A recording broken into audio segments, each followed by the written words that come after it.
Hello everyone, आप सभी को मेरा नमस्ते और आप सभी का हार्दिक स्वागत मेरे YouTube channel JM rank booster पर। तो आइए चलते हैं हम अपने उसी टॉपिक के ऊपर जिस पर हम बात कर रहे थे। तो हमारा अध्ययन का केंद्र क्या था? वो हमारा था ज्योग्राफी। और अभी तक हमने क्या किया था? अभी तक हमने ज्योग्राफी में पृथ्वी को अध्ययन का केंद्र मानते हुए ब्रह्मांड के समस्त आकाश पिंडों का अध्ययन किया था। पहले हमने ब्रह्मांड को जाना, फिर आकाशगंगा को जाना, और आकाशगंगा के बाद उत्पत्ति हुई हमारे सौर मंडल, और फिर हमने सौर मंडल को का बारी बारी से यानी कि सूर्य को केंद्र मानते हुए और सूर्य के चारों तरफ चक्कर लगाने वाले अन्य पिंडों का क्या किया? अध्ययन किया। और उसमें से जो सबसे ज़्यादा महत्वपूर्ण है और हमारे सब्जेक्ट के अनुसार ज्योग्राफी, जिसका मतलब होता यही है कि हम पृथ्वी के रूप का अध्ययन करें या वर्णन करें। तो हम कल कहाँ पहुँचे थे कि हम आज पृथ्वी का क्या करेंगे? अध्ययन करेंगे। और हमने एक दो चीज़ को जान करके उसके बाद उस अध्ययन को बीच में ही क्या है? रोक दिया था। तो आज हम शुरुआत कर लेते हैं, वहीं थोड़ा तेज चलेंगे और समझ लेंगे पहले उन चीज़ों को, पृथ्वी के बारे में जो काफ़ी सामान्य चीज़ें हैं। तो कल हमने चर्चा की थी कि पृथ्वी किस प्रकार सूर्य के चारों तरफ क्या है? गति करती है, या हमारी पृथ्वी किस प्रकार सूर्य के चारों ओर घूम रही है। और हमने देखा कि पृथ्वी न केवल सूर्य के चारों तरफ बल्कि वो अपने अक्ष पर भी क्या है? घूमती है। तो हमने जब पृथ्वी का अध्ययन देखा तो हमने देखा कि पृथ्वी क्या है? पृथ्वी ना केवल सूर्य के चारों ओर बल्कि अपने अक्ष पर भी घूम रही है। और हमने देखा कि जो हमारी अर्थ है वो क्या है? हमारी अर्थ सूर्य के चारों तरफ घूम रही है। तो हमने देखा कि पृथ्वी किस प्रकार से गति करती है। तो मैंने जैसा आपको बताया कि पृथ्वी स्थिर नहीं है, यह अंतरिक्ष में लगातार गति कर रही है। और पृथ्वी की दो प्रमुख गतियां हैं, उनमें से एक क्या है? घूर्णन, तो दूसरी परिक्रमण। घूर्णन का मतलब अपने अक्ष पर घूमना। एक बिंदु पर क्या है? कोई चीज़ जब घूमे तो उसको हम क्या कहेंगे? घूर्णन कहेंगे। और परिक्रमण मतलब किसी दूसरी वस्तु के चारों तरफ घूमना, वो क्या होगा? उसको हम परिक्रमण या रिवोल्यूशन के नाम से जानते हैं। ये दोनों गतियां मिलकर पृथ्वी के सूर्य के चारों तरफ घूमने के कारण क्या है कि कुछ नई चीज़ों को जन्म होता है, कुछ नई चीज़ों को जन्म देती है। और वो क्या होते हैं? रात दिन या दिन रात, ऋतु परिवर्तन, जो आप बार बार कभी सर्दी तो कभी गर्मी तो कभी बसंत ऋतु, इस प्रकार की ऋतुएं या मौसम देखते हैं, वो पृथ्वी के सूर्य के चारों तरफ चक्कर लगाने के कारण आपको दिखाई देते हैं और समय जैसी मूलभूत घटनाओं को निर्धारित करती है। और जैसा कि मैंने आपको बताया कि पृथ्वी की गतियां सूर्य के चारों तरफ क्या है?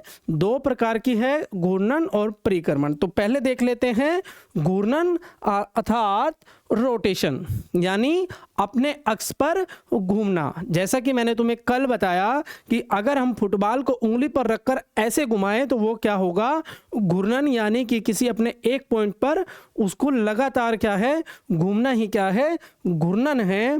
अर्थात पृथ्वी का अपनी धुरी पर घूमना क्या है? घूर्णन कहलाता है। यानी कि अपने अक्ष पर घूमना, एक किसी फिक्स केंद्र किसी बिंदु पर घूमना क्या है? घूर्णन कहलाता है। तो हम पहले समझेंगे कि अक्ष जिस पर पृथ्वी घूमती है, उस बिंदु को समझेंगे, वो क्या है? तो हमने देखा कि यह एक काल्पनिक क्या है? रेखा है। अब जैसे कोई फुटबॉल है और जिस बिंदु पर जिस पर वो टिकी है, हम देखेंगे कि वो उस पर घूम रही है, तो हम उसी बिंदु के बारे में क्या है? बात कर रहे हैं कि यह एक काल्पनिक रेखा है। रेखा मतलब जैसे कोई ये फुटबॉल कहे या फिर अर्थ कहे, अगर ये इस पर घूम रही है तो हम इसको क्या है, एक रेखा मान लेंगे। तो यह एक काल्पनिक रेखा है जो उत्तरी ध्रुव और दक्षिणी ध्रुव को जोड़ती है। पृथ्वी की दूरी अपनी कक्षा के तल से 66.5 डिग्री का कोण बनाती है और वहीं ऊर्ध्वाधर से 23.5 डिग्री झुकी हुई है, और यह झुकाव ऋतु परिवर्तन के लिए क्या है, जिम्मेदार है। कि पृथ्वी के झुकाव के कारण क्या है, अनेक प्रकार की ऋतुएं और मौसम आपको देखने को मिलते हैं। तो जैसा कि आप देख पा रहे हैं कि ये हमारे क्या है, बीच में सूर्य है। और जैसा कि हम पहले चर्चा कर चुके हैं कि सूर्य के चारों तरफ पृथ्वी और अन्य ग्रह परिक्रमा करते हैं, और वो किसी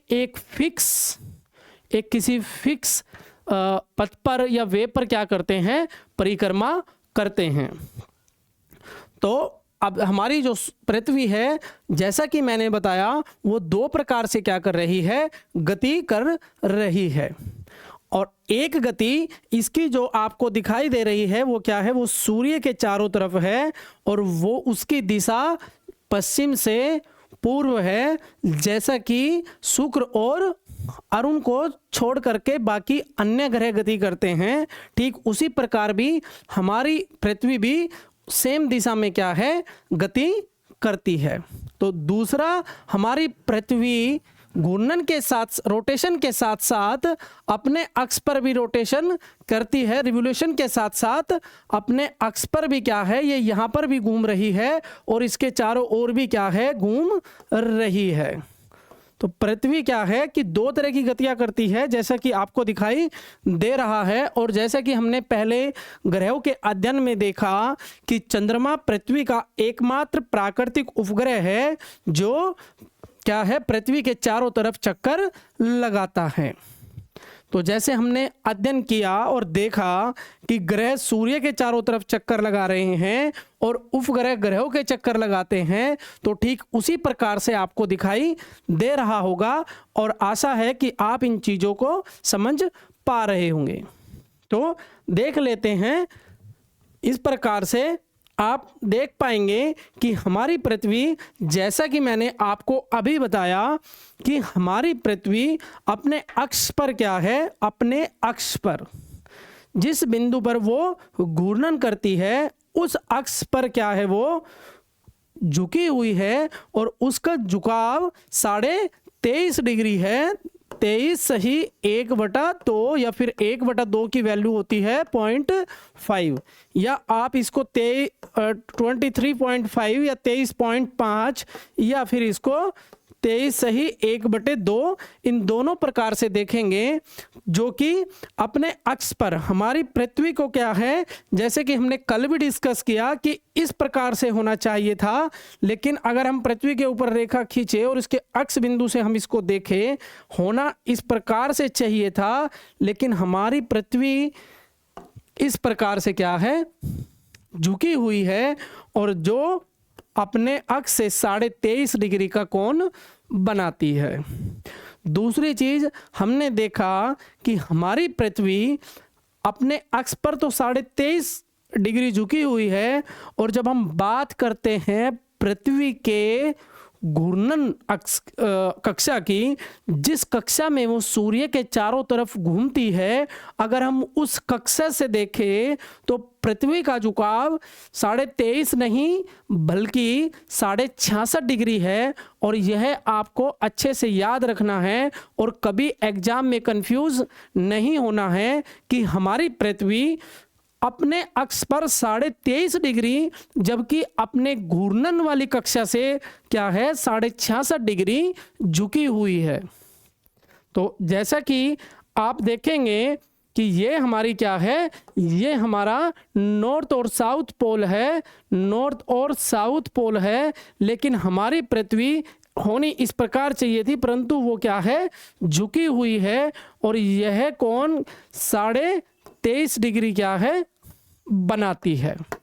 किससे बनाती है? अपने इस बिंदु से, जो इस प्रकार होना चाहिए था लेकिन वो इस प्रकार होना चाहिए था लेकिन वो इस प्रकार है। तो ये कोण कितना है? 23.5 डिग्री। लेकिन जब हम बात करते हैं ऑर्बिट डायरेक्शन की, जिस पे ये घूमती है, इसके घूर्णन अक्ष की, यानी पृथ्वी ऐसे घूमती हुई सूर्य के चारों तरफ घूम रही है, और जिस रास्ते पर कहे या फिर जिस कक्षा में वो घूम रही है, जिस अक्ष पर वो घूम रही है, उससे अब हम इसको क्या है? अक्ष मानेंगे और देखेंगे कि ये जिस तरीके से हमारी पृथ्वी क्या है? झुकी हुई है, हम देखेंगे कि उससे हमारी पृथ्वी ये जो एंगल बनाती है, ये यहाँ से यहाँ तक टोटल कितना हुआ? समकोण हुआ। दो ऐसे एक रेखा लेटी हुई और एक सीधी परपेंडिकुलर या लंबवत रेखा के बीच में कोण होता है 90 डिग्री।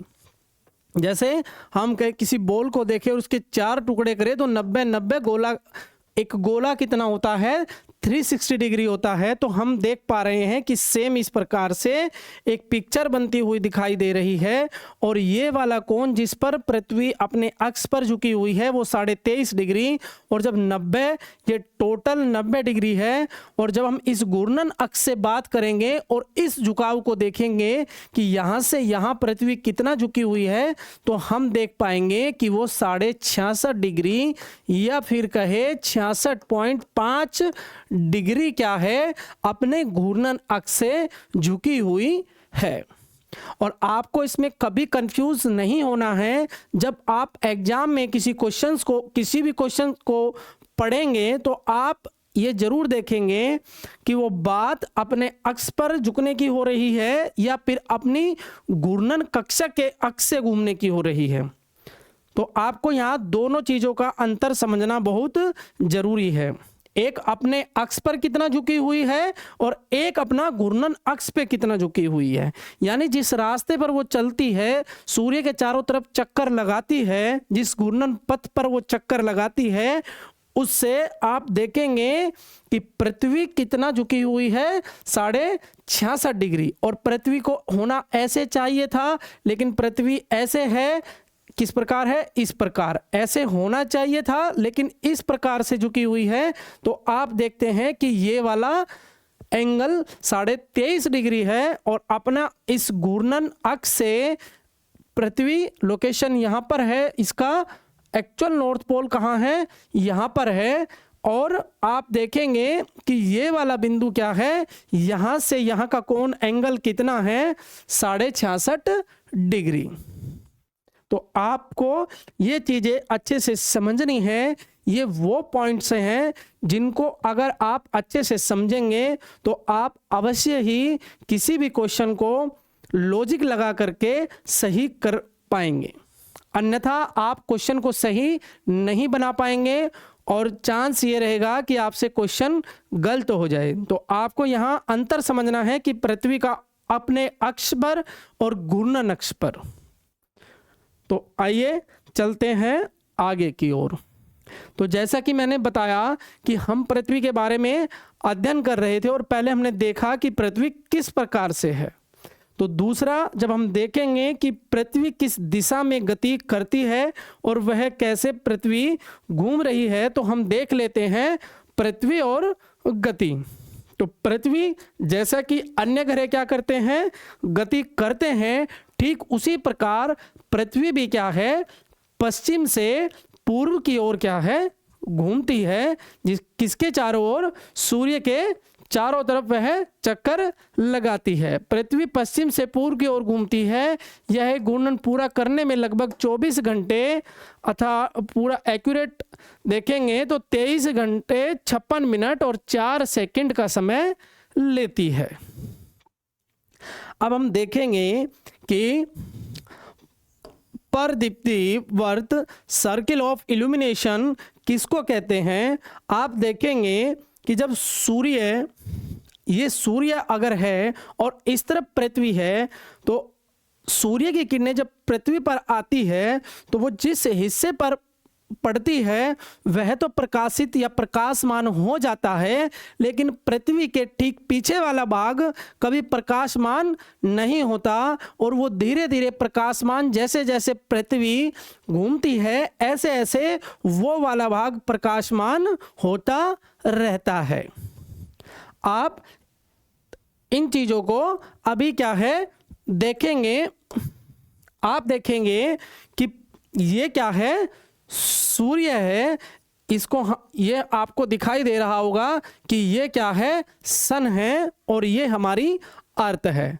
तो आप देख पा रहे होंगे कि सूर्य से आने वाला प्रकाश, सूर्य से आने वाला प्रकाश पृथ्वी के जिस भाग पर पड़ रहा है उधर क्या है, दिन है यानी प्रकाश है, और जिस इस पीछे वाले भाग के पीछे क्या है, पृथ्वी के पीछे वाले भाग पर प्रकाश नहीं है, तो हम कहते हैं कि इसके ठीक पीछे वाले भाग में क्या है, अंधेरा है, या फिर कहेंगे कि पीछे वाले भाग में जितने भी देश हैं वहाँ अभी क्या है, रात का समय है।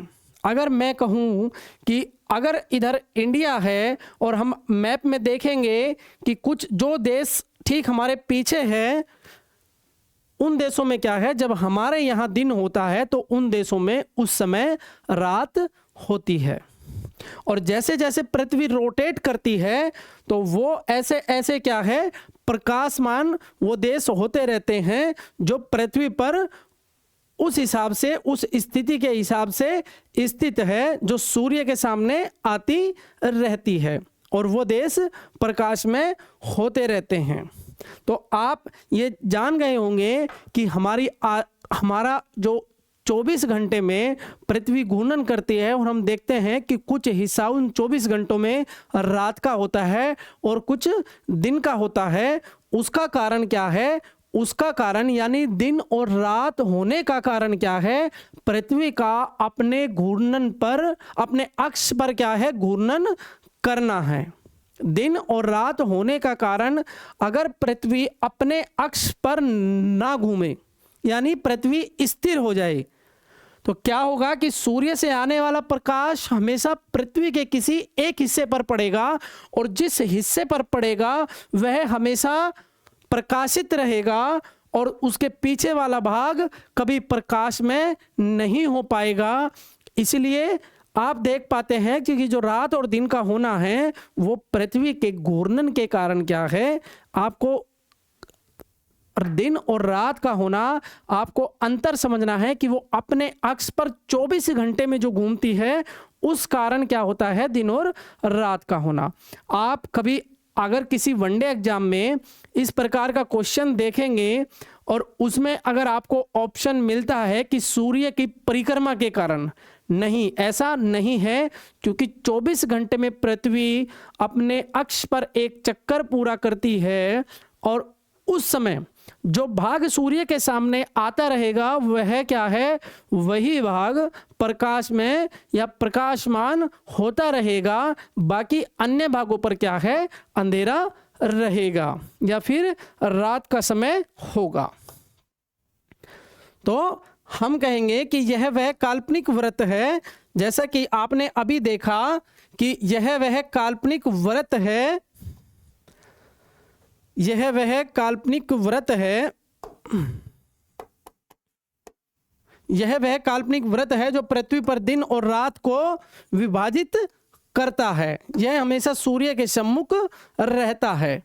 आप देखेंगे कि इस वाले भाग को अगर ऐसे देखेंगे तो इस वाले भाग को क्या है, व्रत कहा गया कि यह वह काल्पनिक व्रत है। अर्थात इसके पीछे वाला भाग, इसके ठीक पीछे वाला भाग अगर हम दो हिस्से करेंगे तो एक भाग क्या है, इधर वाला जो सूर्य के सामने रहेगा, सूर्य की रोशनी से प्रकाशित रहेगा, और पीछे वाला भाग कभी प्रकाश में नहीं रहेगा। जब यह घूमते हुए सामने आएगा तो यह प्रकाशित रहेगा। तो इसको क्या कहते हैं, सर्किल ऑफ इल्यूमिनेशन। तो घूर्णन के प्रभाव, पृथ्वी का अपने अक्ष पर घूमने के कारण क्या होगा, जैसा कि मैंने अभी बताया, दिन और रात का होना क्या है, पृथ्वी के घूर्णन के कारण है। घूर्णन के कारण पृथ्वी का आधा भाग सूर्य के प्रकाश में रहता है, जो दिन वाला भाग होता है, और जो भाग पृथ्वी के ठीक पीछे वाला होता है वह भाग क्या है, रात वाला भाग होता है, और उसमें अंधेरा होता है। तो अब आप देखेंगे कि पृथ्वी के घूर्णन के कारण कोरियोलिस प्रभाव या कोरियोलिस फोर्स, जैसे हमारी पृथ्वी घूमती है और पृथ्वी के घूर्णन के कारण एक बल पृथ्वी पर क्या है, उत्पन्न होता है, और वो कुछ चीज़ों को क्या करता है, इफेक्ट करता है। जैसे हम देखते हैं कि अगर हम जिस प्रकार से एक रस्सी में कोई चीज़ बांध करके उस पर एक अलग प्रकार का बल कार्य करता है, लेकिन आप देखते हैं कि रस्सी में बांध करके जब हम कोई पिंड या कोई वस्तु चारों ओर घुमाते हैं तो उस पर भी एक बल कार्य करता है, और वह बल वस्तु को बाहर की तरफ धकेलता है। तो ठीक इसी प्रकार जब हमारी पृथ्वी घूर्णन करती है तो वहाँ भी क्या है कि एक बल उत्पन्न हो जाता है, और उस बल के कारण जो प्रभाव आपको पृथ्वी पर दिखाई देंगे वो बल उत्पन्न कैसे होता है, पृथ्वी के घूर्णन के कारण। और उस कारण से जो चीज़ें इफेक्ट होती हुई दिखाई देंगी तो हम उस इफेक्ट को कोरियोलिस प्रभाव के नाम से क्या है, जानते हैं। और वो प्रभाव किस कारण से हुआ, वो प्रभाव घूर्णन के कारण उत्पन्न हुए कोरियोलिस फोर्स के कारण हुआ, और वो प्रभाव वस्तुओं को प्रभावित करता है, और वह वस्तुओं को किसी एक दिशा में मोड़ देता है, किसी एक दिशा में क्या है, मोड़ देता है। तो देख लेते हैं कि कोरियोलिस प्रभाव हमारी पृथ्वी के ऊपर और पृथ्वी के दोनों हिस्सों में, अर्थात मैं कहूँ कि जैसे हमारी पृथ्वी दिखती है, अगर मैं कहूँ कि ये हमारी पृथ्वी है और पृथ्वी को मैं अगर दो भागों में बांट दूँ, यानी जब हम किसी पेपर के ऊपर या फिर हम दिशाओं का अध्ययन करते हैं और हम पेपर पे जब दिशाओं को देखेंगे तो नॉर्थ, साउथ और ईस्ट और वेस्ट, तो ये वाला हिस्सा क्या होगा, नॉर्थ, और ये साउथ होगा। और मैं कहूँगा कि हम कोरियोलिस इफेक्ट जो होगा, पृथ्वी के घूर्णन के कारण जो बल उत्पन्न होगा वो चीज़ों को ऊपरले भाग में और नीचे वाले भाग में अलग अलग तरीके से प्रभावित करेगा, और उसके प्रभाव यहाँ वस्तुओं को किसी अन्य दिशा में और नीचे वाले भाग में वस्तु को किसी दूसरी दिशा में भेजने का काम या मोड़ने का काम करेंगे। और उसी बल, जो बल वस्तुओं को मोड़ने का काम करेगा और वस्तुएं मुड़ती हुई दिखाई देगी, उसी को हम कहते हैं कोरियोलिस प्रभाव। कोरियोलिस प्रभाव, तो कोरियोलिस प्रभाव क्या है कि पृथ्वी के घूर्णन के कारण उत्पन्न एक आभासी बल, सिर्फ उसका आप आभास कर पाएंगे, उसको आप देख नहीं पाएंगे, जो उत्तरी गोलार्ध में गतिमान वस्तुओं जैसे हवा और समुद्री धाराओं को दाईं ओर, उत्तरी गोलार्ध में कोरियोलिस प्रभाव उत्तरी गोलार्ध में वस्तुओं को दाईं ओर और दक्षिणी गोलार्ध में वस्तुओं को बाईं ओर मोड़ देता है या विक्षेपित कर देता है। आप इन चीज़ों को याद रखना है कि कोरियोलिस प्रभाव या कोरियोलिस फोर्स जो पृथ्वी के घूर्णन के कारण उत्पन्न होता है, वो पृथ्वी के दोनों भागों में, यानी कहे उत्तरी गोलार्ध में ये गोले का आधा हुआ और इस ऊपर वाले हिस्से को हम उत्तरी गोलार्ध कहेंगे और नीचे वाले हिस्से को हम दक्षिणी गोलार्ध कहेंगे।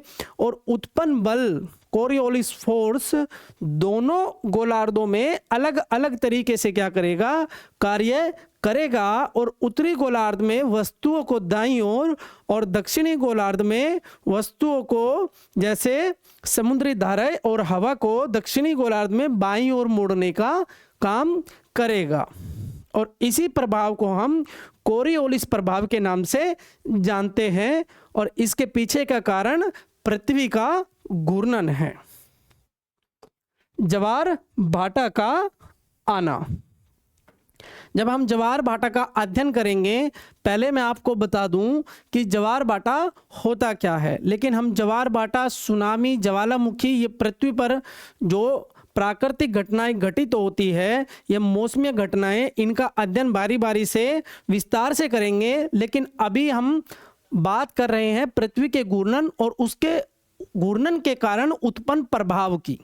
तो हम जब बात करते हैं ज्वार भाटा की, तो हम देखते हैं कि ज्वार और भाटा, पानी के ऊपर उठने को हम ज्वार कहते हैं, जो हम समुद्रों में देख पाते हैं, और नीचे गिरने को भाटा कहते हैं। अभी आपको सिर्फ इतना समझना है कि पानी के ऊपर उठने को ज्वार कहते हैं और नीचे गिरने को भाटा कहते हैं। अब यह होता क्यों है? यह दो कारणों से होता है कि जब पृथ्वी के ऊपर सपोज दैट यहाँ पर क्या है, आप वाटर देख पा रहे हैं और इधर हमारे चंद्रमा की है और इधर सूर्य है, यानी सूर्य और चंद्रमा की आकर्षण शक्तियों के कारण जब पानी ऊपर उठेगा तो उसको हम ज्वार कहेंगे, और जब पानी नीचे उनकी शक्तियों का प्रभाव खत्म हो जाने से या फिर पृथ्वी के गुरुत्वाकर्षण के कारण जब पानी नीचे को जाएगा तो हम उसको भाटा कहेंगे। तो यह दो प्रकार से उत्पन्न होता है, एक तो गुरुत्वाकर्षण शक्तियों के कारण और दूसरा पृथ्वी के घूर्णन से उत्पन्न। जैसा कि मैंने आपको उदाहरण दिया कि जब हम वस्तुओं को ऐसे घुमाते हैं तो उन घूमती हुई वस्तुओं के ऊपर मैं हाथ में एक रस्सी लेकर के और रस्सी के दूसरे सिरे पर कोई पिंड या वस्तु बांध करके जब ऐसे घुमाएंगे तो उस पर एक बल कार्य करता है, और जिसको हम अपकेंद्रीय बल कहते हैं।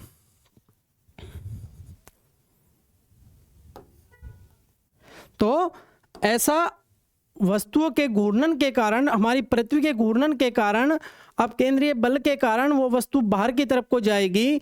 ठीक इसी प्रकार पृथ्वी पर उपस्थित वाटर जब ऊपर को उठेगा, बल लगने के कारण ऊपर को उठेगा, तो पृथ्वी के घूर्णन के कारण उत्पन्न हुए अपकेंद्रीय बल के कारण जब पानी ऊपर को उठे, अपकेंद्रीय बल क्यों लगेगा? पृथ्वी, जैसे मैंने कहा, रस्सी घूमती है, जैसे रस्सी को हम घुमाते हैं और वस्तु बाहर की तरफ को एक बल लगाती है, ठीक उसी प्रकार से जब हमारी पृथ्वी ऐसे रोटेट करती है, घूमती है, तो उसके धरातल पर उपस्थित पानी के ऊपर भी एक बल कार्य करता है और उस बल का नाम क्या है? अपकेंद्रीय बल। ठीक रस्सी वाला जो मैंने आपको बताया कि रस्सी में कोई वस्तु बांध करके ऐसे घुमाएंगे और आप उसको छोड़ देंगे तो वो बाहर की तरफ को जाकर के गिरेगी। ठीक इसी प्रकार से जब हमारी पृथ्वी घूमती है तो पृथ्वी पर बाहर की तरफ एक बल कार्य करता है और वो बल पानी को क्या है? ऊपर उठाता है और गुरुत्वाकर्षण के कारण फिर वो दोबारा नीचे गिरता है। इसका मतलब हुआ कि पृथ्वी के घूर्णन के कारण भी क्या है? आपको पृथ्वी के ऊपर या समुद्रों में ज्वार भाटा देखने को मिलता है। और दूसरा कारण है सूर्य और चंद्रमा की आकर्षण शक्तियों के कारण भी आपको ज्वार भाटा देखने को मिलता है, और जिसका अध्ययन, ज्वार भाटा का अध्ययन हम विस्तार से बाद में करेंगे। पृथ्वी के घूर्णन और चंद्रमा के गुरुत्वाकर्षण के संयुक्त प्रभाव से समुद्र में दिन में 2 बार ज्वार भाटा आता है। ज्वार भाटा मतलब आप देखेंगे कि पानी एक बार उठेगा और फिर नीचे गिर जाएगा, और यह क्रिया 2 बार होती है। अब हम बात करते हैं पृथ्वी के परिक्रमण की, अर्थात हम पृथ्वी की उस गति की जो वो सूर्य के चारों तरफ करती है, जिसको हम रिवोल्यूशन के नाम से जानते हैं या परिक्रमण के नाम से जानते हैं। पृथ्वी का अपनी झुकी हुई दूरी पर परिक्रमण के कारण निम्नलिखित प्रमुख प्रभाव भी होते हैं। पृथ्वी का परिक्रमण हम किसको कहेंगे? सूर्य के चारों तरफ चक्कर लगाने को हम पृथ्वी का परिक्रमण कहेंगे, और अपनी झुकी हुई दूरी पर परिक्रमण के कारण कुछ प्रभाव उत्पन्न करती है और उन प्रभावों का हम क्या करेंगे, अध्ययन करेंगे। जैसा अभी हमने देखा कि पृथ्वी अपने अक्ष पर घूमने के कारण, रोटेशन के कारण कुछ प्रभाव उत्पन्न करती है, और उनमें हमने उन प्रभावों में हमने देखा जैसे दिन और रात का होना, जैसे दिन और रात का होना, या फिर ज्वार भाटा का आना, या फिर कोरियोलिस फोर्स या कोरियोलिस प्रभाव का उत्पन्न होना। और तीनों को हमने बारीकियों से समझा कि कैसे प्रकाश पृथ्वी के एक भाग पर पड़ता है, जिस पर प्रकाश रहता है उसको उस वाले भाग में दिन होता है, बाकी भाग में रात होती है। ठीक उसी प्रकार कोरियोलिस प्रभाव पृथ्वी के घूर्णन के कारण पृथ्वी पर एक बल उत्पन्न होता है जो वस्तुओं की गति को प्रभावित करता है, और वो हमारी पृथ्वी के दोनों भागों यानी ऊपर वाले भाग और नीचे वाले भाग में अलग अलग प्रकार से वस्तुओं को प्रभावित करता है। और उसी प्रकार से हमने देखा कि ज्वार भाटा भी पृथ्वी के घूर्णन के कारण आते हैं। और जब हम पहले बात कर रहे थे तो हम बात कर रहे थे पृथ्वी के रोटेशन की, अर्थात पृथ्वी के अपने अक्ष पर जिस पे वह 24 घंटे में क्या है, एक चक्कर पूरा कर लेती है। अभी तक हमने सिर्फ उसी की बात की है। अब हम बात कर लेते हैं कि पृथ्वी के सूर्य के चारों तरफ घूमने से कौन कौन सी घटनाएं उत्पन्न होती है और उसके क्या प्रभाव होते हैं, और वो हमें किस प्रकार से दैनिक जीवन में दिखाई देते हैं। तो हम देख पाएंगे कि उस सूर्य के चारों ओर पृथ्वी के घूमने के कारण सबसे पहला प्रभाव होता है ऋतु परिवर्तन, अर्थात मौसम में परिवर्तन। और वो पृथ्वी के झुकाव के कारण वर्ष के अलग अलग समय पर उत्तरी और दक्षिणी गोलार्ध सूर्य की ओर झुकते हैं। जब उत्तरी गोलार्ध सूर्य की ओर झुकता है तो उसमें सीधी किरणें मिलती हैं और वहाँ ग्रीष्म ऋतु होती है, जबकि दक्षिणी गोलार्ध में शीत ऋतु होती है। आप इसको इस प्रकार से समझेंगे। अभी आप यहाँ बेसिकली समझेंगे एक बार, उसके बाद मैं आपको पिक्चर से क्या है इस चीज़ को समझाऊंगा। और यह बड़ा ही कुछ लॉजिकल चीज़ें इस टॉपिक से आपको देखने को मिलेगी। अगर आप इन चीज़ों को अच्छे से समझ जाएंगे तो आप अपना लॉजिक लगा करके कुछ क्वेश्चंस के आंसर बिल्कुल सटीक 100% कर पाएंगे। अन्यथा आप इनका आंसर अपने दिमाग से, अपनी सोच से कभी नहीं दे पाएंगे। आप सोचोगे कुछ और आंसर रहेगा कुछ और। कारण उसके पीछे कुछ विज्ञान और तर्क है जो आप समझेंगे।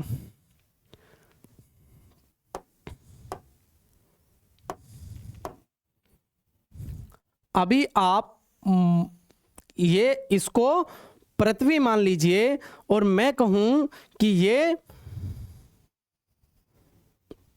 पृथ्वी के बीच में एक काल्पनिक रेखा है।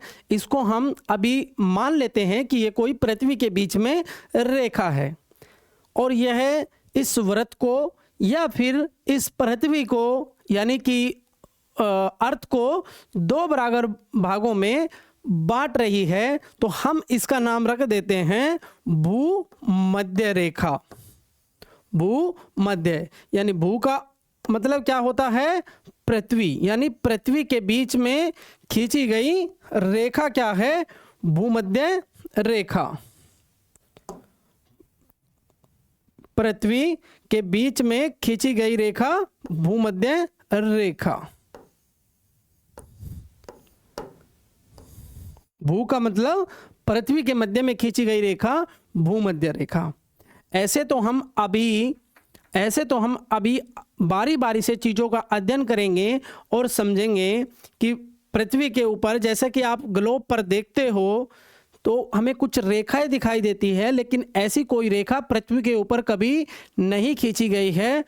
तो लेकिन हमने अपनी खगोलीय अध्ययन के लिए कुछ रेखाओं को खींचा है जिनको हम अक्षांश और देशांतर कहते हैं। अभी हम उनका अध्ययन करेंगे, लेकिन अभी हम ब्रीफली समझ लेते हैं अपने अध्ययन को आगे बढ़ाने के लिए। अभी हम इन चीज़ों को खाली समझेंगे कि ये इनको हम अक्षांश रेखाएं कहते हैं। वो क्यों कहते हैं अभी देखेंगे। ठीक इसी प्रकार से नीचे भी क्या है, अक्षांश रेखाएं खिंची होती है। और मैं कहूँ कि इस प्रकार से खींची हुई रेखाएं जो उत्तर से दक्षिण या दक्षिण से उत्तर खींची हो, उनको हम क्या कहते हैं, उनको हम देशांतर रेखाएं कहते हैं। तो आप देखेंगे कि हम इसको अभी यहाँ से मान लेते हैं कि ये 23.5 डिग्री पर खींची गई है, अर्थात इसके केंद्र से 1 डिग्री कोणीय दूरी, ऐसे 2, 3, 4 ऐसे करते हुए हम इसको मान लेते हैं कि ये यहाँ से कोणीय दूरी बनाते हुए यानी 23.5 डिग्री की कोणीय दूरी पर खींची हुई रेखा है। ठीक इसी प्रकार इधर से भी, और ये 23.5 डिग्री को मिलाते हुए खींची गई रेखा है। इसको हम कर्क रेखा के नाम से क्या है जानते हैं। कर्क रेखा यानी 23.5 डिग्री नॉर्थ को हम क्या है कर्क रेखा के नाम से जानते हैं। और फिर हम देखेंगे कि 23.5 डिग्री साउथ को हम मकर रेखा के नाम से जानते हैं।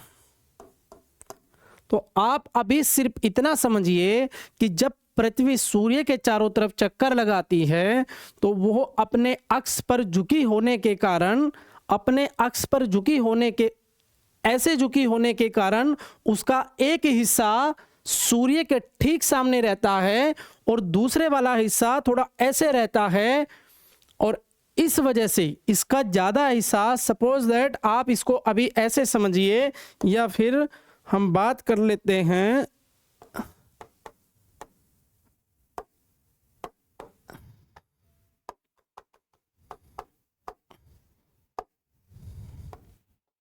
चलिए देख लेते हैं। अभी आप इतना समझेंगे कि पृथ्वी के झुके होने के कारण क्या है, पृथ्वी के झुका होने के कारण एक हिस्सा सूर्य के सामने रहता है तो दूसरा थोड़ा पीछे रहता है। जिस सामने वाले हिस्से में तेज प्रकाश मिलेगा, प्रकाश यानी ऊष्मा के रूप में ऊर्जा प्राप्त होगी, और जिस क्षेत्र को ऊष्मा कम प्राप्त होगी वह ठंडा रहेगा यानी शीत ऋतु रहेगी, और जिस क्षेत्र को ज़्यादा ऊर्जा प्राप्त होगी वह अपेक्षाकृत दूसरे क्षेत्र के गर्म होगा, और उस क्षेत्र में क्या है ग्रीष्म ऋतु रहेगी। तो यह किसके कारण हुआ, यह हुआ हमारी पृथ्वी के चारों तरफ चक्कर, सूर्य के चारों तरफ चक्कर लगाने के कारण हुआ। और लगाने से क्या है कि पृथ्वी का जो पथ है, चक्कर लगाने का जो पथ है वो सूर्य के कभी नज़दीक तो कभी दूर भी होता है, जिस कारण क्या है हमारी पृथ्वी पर क्या है, हमारी पृथ्वी पर कभी ठंड और कभी गर्मी दिखाई देती है, और उस वजह से ऋतुओं में क्या होता है परिवर्तन होता है। दूसरा, आप देख पाएंगे कि दिन और रात की लंबाई में भिन्नता पाई जाती है। उसके पीछे भी कारण क्या है, पृथ्वी का झुकाव और सूर्य के चारों तरफ चक्कर लगाने के कारण क्या है दिन और रात की लंबाई में भी भिन्नता पाई जाती है। परिक्रमण और झुकाव के कारण गर्मियों में दिन लंबे और रात छोटी होती है, जबकि सर्दियों में दिन छोटे और रातें लंबी होती है।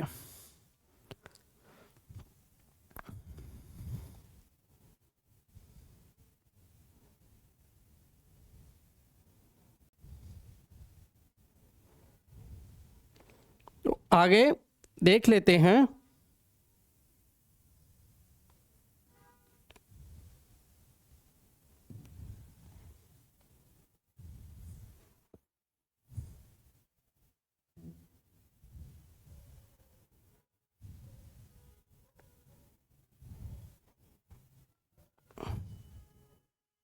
चलिए आगे देख लेते हैं। अब पहले हम एक बारी इसको समझेंगे और इसको बड़े ध्यान से समझेंगे। जो अभी हमने टॉपिक समझा कि पृथ्वी के सूर्य के चारों तरफ चक्कर लगाने के कारण ऋतुओं में परिवर्तन और रात और दिन की अवधि में अंतर आपको दिखाई देगा। यह पिक्चर आपको वो चीज़ें बिल्कुल स्पष्ट क्या है कर देगी। तो जैसा कि आप देख पा रहे हैं कि ठीक बीच में क्या है, सूर्य है। ये क्या है, सन या सूर्य ठीक सेंटर में है और हमारी पृथ्वी का पथ, घूमने का पथ ठीक इस प्रकार से है जो आपको दिखाई दे रहा है।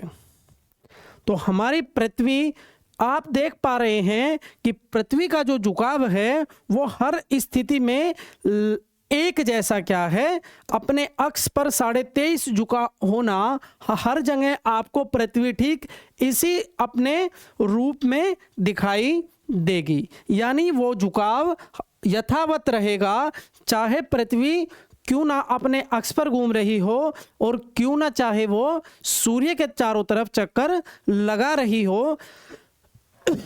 लेकिन पृथ्वी का जो घूमना है, घूर्णन या परिक्रमण, उसका झुकाव, पृथ्वी का झुकाव यथावत एक जैसा क्या है, हमेशा आपको एक जैसा दिखाई देगा।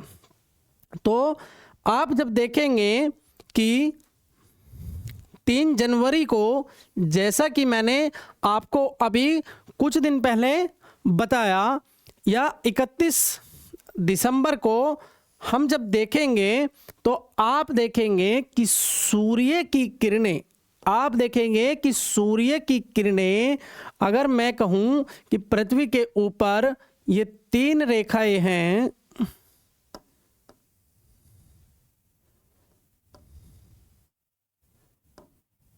तो सूर्य की सीधी किरणें कहां पड़ेगी, याद रखना है, आपको याद रखना है कि सूर्य की सीधी किरणें 21 दिसंबर को कहां पड़ रही है, मकर रेखा पर। और अभी हमारी पृथ्वी की स्थिति क्या है, इस प्रकार है। तो आप देखेंगे कि ये वाला भाग इसके गोलार्ध, इतना भाग पूरा पृथ्वी से प्रकाशमान रहेगा, लेकिन ऊपर वाले भाग में क्या है, ज़्यादा इस क्षेत्र क्या है, ऊपर वाले भाग में ज़्यादा क्षेत्र होने के कारण इधर वाले भाग में दिन लंबे होंगे।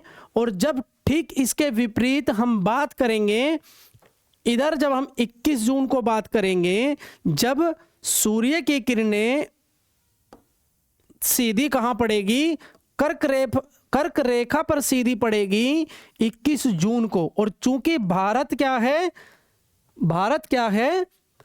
इस रेखा पर स्थित है, यानी कर्क रेखा पर स्थित है, तो 21 जून को सूर्य की किरणें सीधी कहां पड़ती है, कर्क रेखा के ऊपर पड़ेगी। और जब ये कर्क रेखा के ऊपर पड़ेगी तो यहां चूंकि स्थिति कुछ इस प्रकार है, तो ऊपरी गोलार्ध में दिन अपेक्षाकृत क्या होगा, लंबा होगा और रातें क्या है, छोटी होगी। यानी आपने देखा कि जब सूर्य की किरणें मकर रेखा पर पड़ रही है, तब दक्षिणी गोलार्ध वाले हिस्से में क्या है, दिन लंबे होंगे और रातें छोटी होगी। ठीक इसके विपरीत 21 जून को जब सूर्य की किरणें सीधी कहाँ पड़ेगी, कर्क रेखा के ऊपर पड़ेगी, तब उत्तरी गोलार्ध में दिन लंबे होंगे और रातें क्या है, छोटी होगी। अब मैंने आपसे पिछली क्लास में या उससे पिछली क्लास में आपसे पूछा, इन दो घटनाओं को हम एक 3 जनवरी वाली घटना और इसके बाद ये 3 जुलाई या फिर 4 जुलाई, 3 जनवरी और 4 जुलाई की जो घटनाएं होती हैं, हम उनको उपसौर और अपसौर के नाम से जानते हैं। आगे इसका भी हम अध्ययन करेंगे, समझेंगे कि ये जब पृथ्वी अपने अक्ष पर घूम रही होती है, तो आप जैसा कि पिक्चर में देख पा रहे हैं कि पृथ्वी यहाँ सूर्य के नज़दीक दिखाई दे रही है। चूंकि पृथ्वी का पथ इस प्रकार से है, पृथ्वी कभी सूर्य के नज़दीक तो कभी पृथ्वी सूर्य से दूर है। लेकिन जैसा आप देख पा रहे हैं कि पृथ्वी 3 जनवरी को सूर्य के नज़दीक है, तो उस हिसाब से लॉजिकली पृथ्वी को ज़्यादा उष्मा प्राप्त होनी चाहिए और ज़्यादा गर्मी हमारे यहाँ क्या है, होनी चाहिए। लेकिन 3 जनवरी जो कि अभी बीता है, ऐसा बिल्कुल उसके ठीक विपरीत क्या है, मौसम की स्थिति उसके बिल्कुल ठीक विपरीत है। जैसा कि हम चित्र से स्पष्ट कर पा रहे हैं कि 3 जनवरी को सूर्य के पास है, लेकिन आप देख रहे हैं कि सूर्य की सीधी किरणें कहाँ पड़ रही है, मकर रेखा पर, और भारत कहाँ है, ऊपर वाले हिस्से पर। तो जब सूर्य की किरणें नीचे वाले भाग में पड़ेगी और ऊपर वाले भाग में तिरछी जाएगी, जैसा कि मैंने आपको उदाहरण से बताया कि जब हम कमरे के अंदर एक टॉर्च जलाएंगे तो टॉर्च जहां सीधी जाएगी वहां क्या है, प्रकाश बहुत ज़्यादा होगा। लेकिन ऐसा नहीं है कि कमरे के बाकी हिस्से में प्रकाश नहीं होगा, लेकिन अपेक्षाकृत कम होगा। और जहां टॉर्च सीधी पड़ेगी वहां प्रकाश ज़्यादा क्या है, प्राप्त होगा। तो ठीक इसी प्रकार सूर्य की स्थिति 21 दिसंबर को सूर्य की सीधी किरणें मकर रेखा यानी पृथ्वी के निचले हिस्से पर पड़ती है, और हम देख पाते हैं कि कर्क रेखा पर प्रकाश की किरणें सीधी नहीं पड़ती। तो इस समय यहाँ क्या है, ऊष्मा भी कम प्राप्त हो पाती है, और जिस वजह से यह क्षेत्र ठंडा रहता है। पृथ्वी नज़दीक होने के कारण बावजूद भी हमारे यहाँ क्या है, ठंड बनी रहती है। और ठीक जब हम इसके विपरीत बात करेंगे कि जब 21 जून वाली स्थिति में जब पृथ्वी ऐसे रहती है, तो चूंकि भारत यहाँ स्थित है और आप देखेंगे कि सूर्य की सीधी किरणें 21 जून को कर्क रेखा पर पड़ती है, जिस कारण से कर्क रेखा के ऊपर सभी देश, जितने भी देश हैं, वहाँ किरणें सीधी पड़ने के कारण ऊर्जा के ऊष्मा के रूप में ऊर्जा अधिक प्राप्त होती है, या ऊर्जा के रूप में ऊष्मा अधिक प्राप्त होगी। और यहाँ पर स्थित जितने भी देश हैं उनमें क्या दिखाई देगा, उनमें गर्मी का मौसम दिखाई देगा। तो ये कारण आप देखेंगे। ठीक इसी प्रकार 4 जुलाई वो दिन होता है, इस घटना को हम अपसौर के नाम से जानते हैं, जब पृथ्वी से सूर्य की दूरी क्या है, सबसे अधिक होती है। 4 जुलाई को सूर्य दूर होने के कारण भी गर्मी ज़्यादा होने का सीधा कारण है कि 21 जून को सूर्य की सीधी किरणें कर्क रेखा पर पड़ती है, और भारत देश कर्क रेखा के ऊपर क्या है, स्थित है। इसी कारण से यहाँ पर क्या है, अधिक गर्मी होती है। और हम देखेंगे जो 23 सितंबर और 21 मार्च, ये वो 2 तिथियां हैं जब सूर्य की किरणें पृथ्वी के ठीक बीच वाले भाग पर पड़ती है, यानी भूमध्य रेखा पर पड़ती है। तो वो कौन सी तिथियां है, 23 सितंबर और 21 मार्च।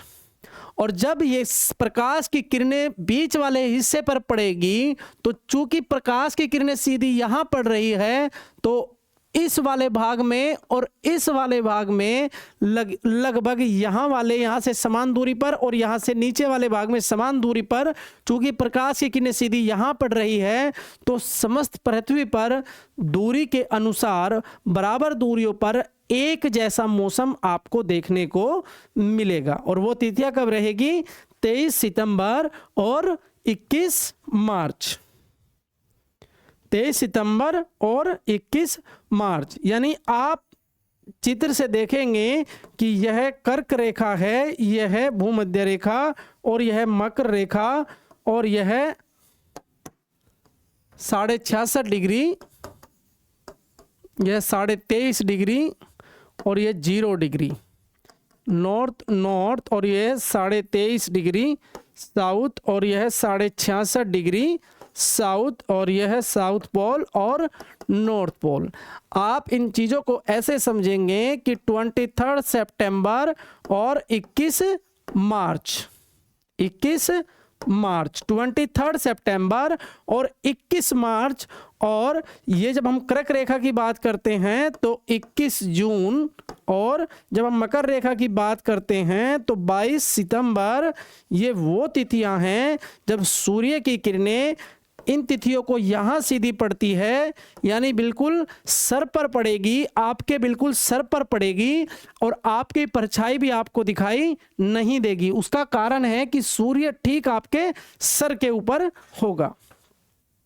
जब आप यहाँ देखेंगे, यहाँ 21 जून को कर्क रेखा के ऊपर आपको सूर्य की किरणें क्या है, सीधी दिखाई देगी, और ठीक इसी प्रकार 22 दिसंबर को सूर्य की सीधी किरणें 23.5 डिग्री साउथ यानी दक्षिणी में सूर्य की सीधी किरणें यहाँ पड़ेगी, मकर रेखा पर पड़ेगी। जब किरणें यहाँ पड़ेगी तो आपको यहाँ ठंड क्या है, फील होगी, इस रेखा पर क्या है, ठंड फील होगी। और जब 21 जून को किरणें सीधी यहाँ पड़ेगी तो यहाँ पर स्थित देशों में आपको क्या, ठंड फील होगी। तो आपने ये समझा होगा। और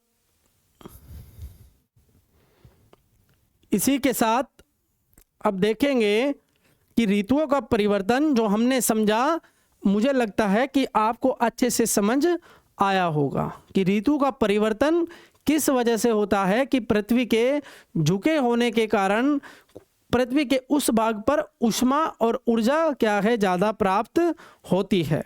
वो उसका झुकाव और सूर्य के चारों तरफ घूमने के कारण क्या है, होता है। तो पृथ्वी के झुकाव के कारण अलग अलग समय पर उत्तरी और दक्षिणी गोलार्ध सूर्य की ओर झुके होते हैं। जब उत्तरी गोलार्ध सूर्य की ओर झुकता है तो सीधी किरणें कहाँ पड़ती है, कर्क रेखा के ऊपर पड़ती है, और जब दक्षिणी गोलार्ध सूर्य की तरफ झुका होता है तो सीधी किरणें मकर रेखा पर पड़ती है, और मकर रेखा पर गर्मी होगी तो कर्क रेखा के ऊपर स्थित देशों में सर्दी होगी, और जब सूर्य की किरणें कर्क रेखा पर पड़ेगी तो मकर रेखा पर स्थित देशों में ठंड होगी। क्योंकि सूर्य से आने वाला प्रकाश जिसमें पर्याप्त मात्रा में ऊष्मा होती है, उस ऊष्मा के कारण जब वो जिस रेखा पर वो सीधी पड़ेगी वहां अत्यधिक गर्मी फील होना या महसूस होना स्वाभाविक है। इसी प्रकार से दिन और रात की लंबाई में भी क्या है, भिन्नता पाई जाती है। जो हिस्सा झुके होने से आज सूर्य की किरणें सामने इधर से आ रही है, और ऐसे अगर हमारी पृथ्वी झुकी हुई है और वो घूर्णन कर रही है तो ऊपर वाला हिस्सा ज़्यादा प्रकाशमान रहेगा और नीचे वाला हिस्सा इतना ज़्यादा अपेक्षाकृत ऊपर वाले भाग के प्रकाशित नहीं रहेगा। तो आपने देखा कि पृथ्वी के सूर्य के चारों तरफ घूमने से आपको जो प्रभाव दिखाई दे रहे हैं वो ऋतुओं में परिवर्तन अर्थात मौसम में चेंजेस किस वजह से होते हैं, सूर्य के चारों ओर घूमने से और पृथ्वी का अपने अक्ष पर झुका होने से। ठीक इसी प्रकार दिन और रात की लंबाई में भी भिन्नता क्या है, पाई जाती है। तो जैसे मैंने आपको अभी बताया कि अब हम बात करेंगे अक्षांश और देशांतर की। तो आज हम अपनी कक्षा को यहीं रखेंगे और कल समझेंगे कि पृथ्वी के ऊपर हमें दिखाई देने वाली वो रेखाएं जिनको हम ग्लोब के ऊपर देखते हैं उनसे हमें क्या मिलता है, अर्थात उन रेखाओं के क्या प्रभाव है, उन रेखाओं को क्यों खींचा गया है और उनका पर्पज क्या है। तो कल हम इस विषय पर चर्चा करेंगे और इन चीज़ों को अच्छे से समझेंगे। तो आज हम यहीं तक रखते हैं। Thank you.